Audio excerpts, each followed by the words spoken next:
الحمدللہ رب العالمین والصلاة والسلام علی سید المرسلین وعلی آلہ واصحابہ واہل بیتہ وازواجہ اجمعین، اما بعد۔ السلام علیکم ورحمۃ اللہ وبرکاتہ۔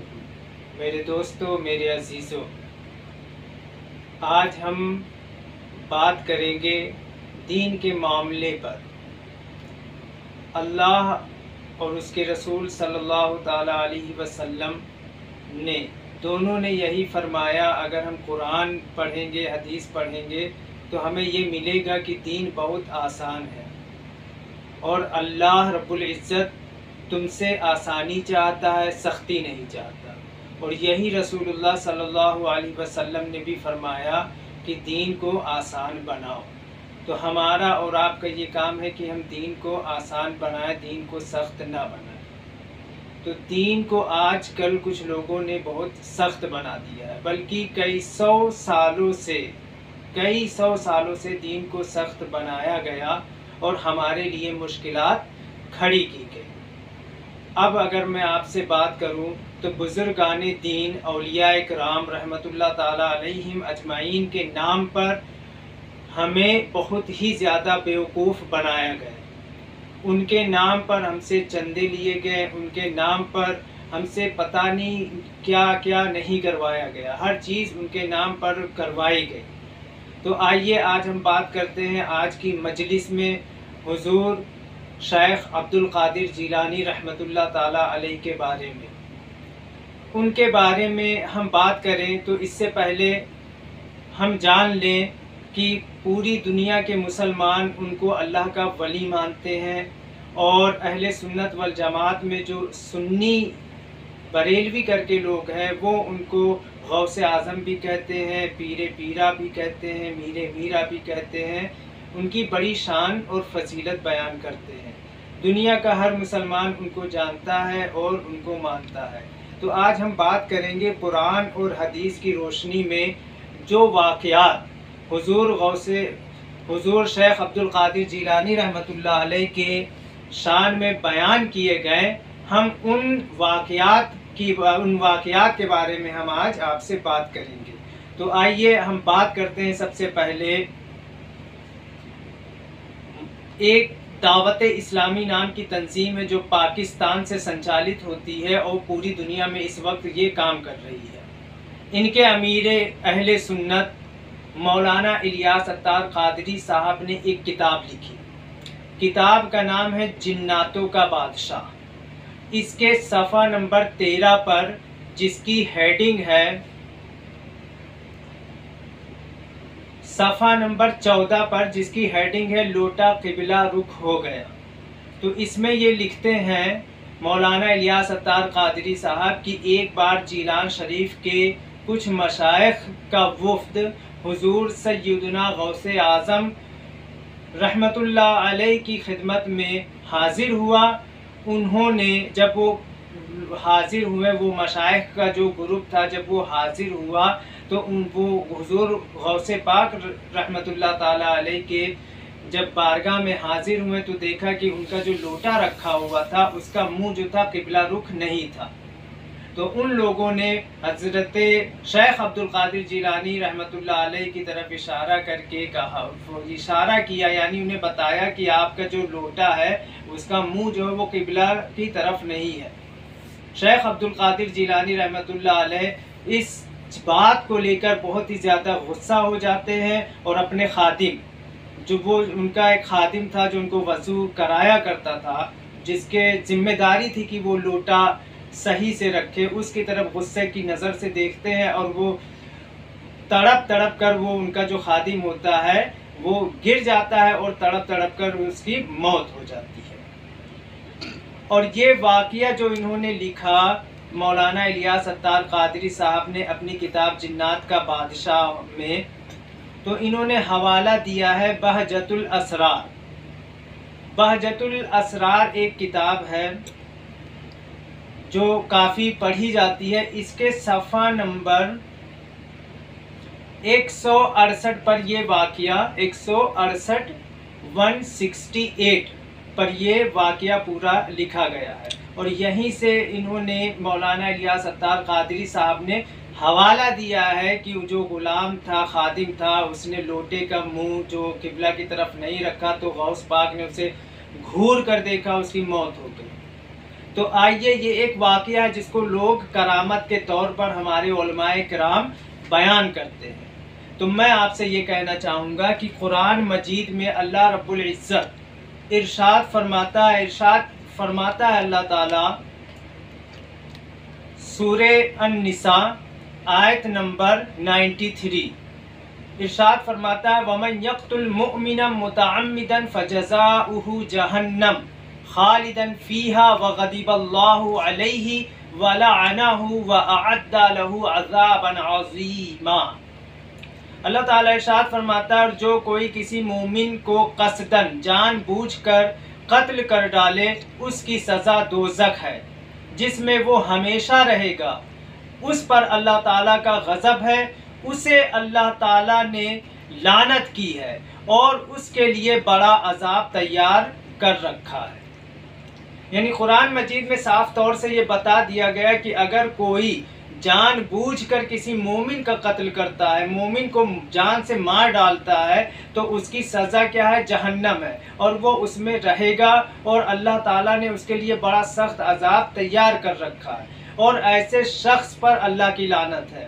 تو میرا ایک سوال ہے ان لوگوں سے جو اس واقعے کو، لوٹا والے واقعے کو کرامت کے طور پر دیکھتے ہیں، تو کیا شیخ عبد القادر جیلانی رحمۃ اللہ علیہ کا جو خادم تھا کیا وہ مومن نہیں تھا؟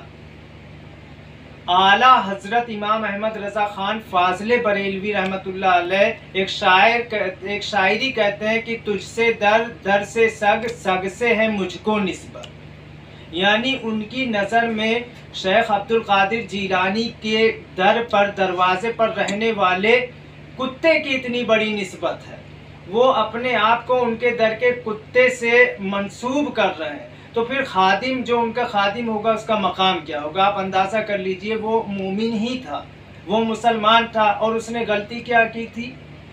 لوٹے کا منہ جو تھا وہ قبلہ کی طرف اس نے نہیں کیا۔ تو مجھے یہ بتائے، آپ سے میرا ایک سوال ہے، مجھے یہ بتائے کہ یہ کون سی جو دین مصطفیٰ صلی اللہ تعالیٰ علیہ وسلم ہم تک لے کر آئے، ہمارے پاس لے کر آئے، اس دین کے کون سے دفعات میں، کون سی آیت میں، کون سی کتاب میں یہ لکھا ہے کہ لوٹے کا قبلہ رخ رکھنا شریعت کے مطابق ہے؟ اگر کوئی لوٹا کو قبلہ کی طرف منہ کر کے نہیں رکھے گا تو اس نے شریعت کا کوئی احکام توڑ دیا ہو، اس کو جان سے مار دینا چاہیے۔ یہ کون سی شریعت میں ہے اور کس پیغمبر کی شریعت میں ایسا حکم اللہ تعالیٰ نے دیا ہے؟ تو اس واقعے کو بیان کرتے ہیں، سوچنے کا مقام ہے کہ ایک مومن کا قتل ہوا ہے۔ اگر ہندوستان میں ایسا ہوتا تو 300 دفعہ 302 لگ جاتی۔ دنیا میں بھی دنیا والوں نے جو قانون بنائے ہیں، چاہے مسلم حکومتیں ہوں چاہے غیر مسلم حکومتیں، ان کے وہاں بھی یہ قانون ہے کہ جان بوجھ کر آپ کسی کو قتل کرو گے تو اس کی سزا بھی دنیا میں موت ہے۔ پھر تو مومن کا قتل کیا گیا ہے۔ ایسے ہی بخاری شریف، اب میں آپ سے بتاؤں، بخاری شریف کی میں حدیث آپ سے بتا رہا ہوں۔ بخاری شریف کی جو حدیث ہے، حدیث نمبر ہے 6809۔ بخاری شریف حدیث نمبر ہے 6809۔ اس میں اللہ کے رسول صلی اللہ علیہ وسلم ارشاد فرماتے ہیں، بندہ جب زنا کرتا ہے تو وہ مومن نہیں رہتا، بندہ جب چوری کرتا ہے تو وہ مومن نہیں رہتا، اور بندہ جب شراب پیتا ہے تو وہ مومن نہیں رہتا، اور جب وہ قتل ناحق کرتا ہے تو وہ مومن نہیں رہتا۔ تو بھائی حدیث کی روشنی میں اگر ہم دیکھیں تو اگر یہ واقعہ ہم صحیح مان لیں تو پیروں کے پیر جو ہیں شیخ عبد القادر جیلانی رحمۃ اللہ علیہ، تو وہ تو مومن ہی نہیں رہے، کیونکہ حدیث شریف میں، بخاری شریف کی حدیث ہے، اور یہ حدیث صحیح ہے کہ بندہ جب کسی ناحق قتل کرتا ہے تو وہ مومن نہیں رہتا۔ تو حدیثوں کی روشنی میں اگر ہم دیکھیں تو شیخ عبد القادر جیلانی رحمۃ اللہ تعالیٰ علیہ تو جہنمی ہوئے، اور مومن بھی نہیں رہے وہ تو جہنمی ہوئے۔ اب آپ اندازہ کریے کہ علماء کرام جو آج کل کے جو، میں سارے علماء کی بات نہیں کرتا ہوں، جو اسٹیجوں پر جو مقررین ہیں جو تقریریں کرتے ہیں وہ جھوٹا واقعہ ان کی طرف منسوب کرتے ہیں۔ یا تو آپ کہیں کہ یہ واقعہ جھوٹا ہے، یا پھر آپ شیخ عبد القادر جیلانی رحمۃ اللہ علیہ کو قاتل کہیں، تو آپ کیا کہیں گے؟ آپ یہی کہیں گے نا کہ یہ واقعہ جھوٹا ہے، کتابوں میں جھوٹ لکھا گیا ہے۔ تو میں یہی تو چاہتا ہوں کہ آپ مانیں اس بات کو کہ کتابوں میں جھوٹے واقعات لکھے گئے ہیں، اولیاء کرام کی طرف منسوب کیے گئے ہیں۔ تو ان سب چیزوں کو آپ کا جاننا بہت ضروری ہے۔ شیخ عبد القادر جیلانی رحمۃ اللہ علیہ اللہ کے ولی ہیں، اور قرآن میں کیا ہے؟ وہ اولیاء کرام کے بارے میں سب سے پرفیکٹ آیت جو نازل ہوئی قرآن مجید میں سورہ یونس آیت نمبر 62 اور 63، اللہ تعالیٰ ارشاد فرماتا ہے، اعوذ باللہ من الشیطان الرجیم، بسم اللہ الرحمن الرحیم، الا ان اولیاء اللہ لا خوف علیہم ولا هم یحزنون، خبردار، بے شک جو اللہ کے ولی ہیں، اللہ کے جو دوست ہیں، نہ ان کو کوئی غم ہے نہ ان کو کوئی خوف ہوگا۔ تو اللہ کے ولی ہیں کون؟ دوسری آیت 63 آیت میں اللہ تعالیٰ ارشاد فرماتا ہے، الذین آمنوا وکانوا یتقون، اللہ کے دوست وہی ہیں جو ایمان لائے اور پرہیزگاری اختیار کی، تقوی اختیار کیا۔ تقوی کیا ہوتا ہے جانتے ہیں؟ میں اگر آپ کو آسان لفظوں میں بتانا چاہوں تو تقوی کہتے ہیں اللہ اور اللہ کے پیارے رسول صلی اللہ تعالی علیہ وسلم کی مکمل فرما برداری، رسول کریم صلی اللہ علیہ وسلم کی مکمل اطاعت ہی نہیں، اتباع کا نام تقوی ہے۔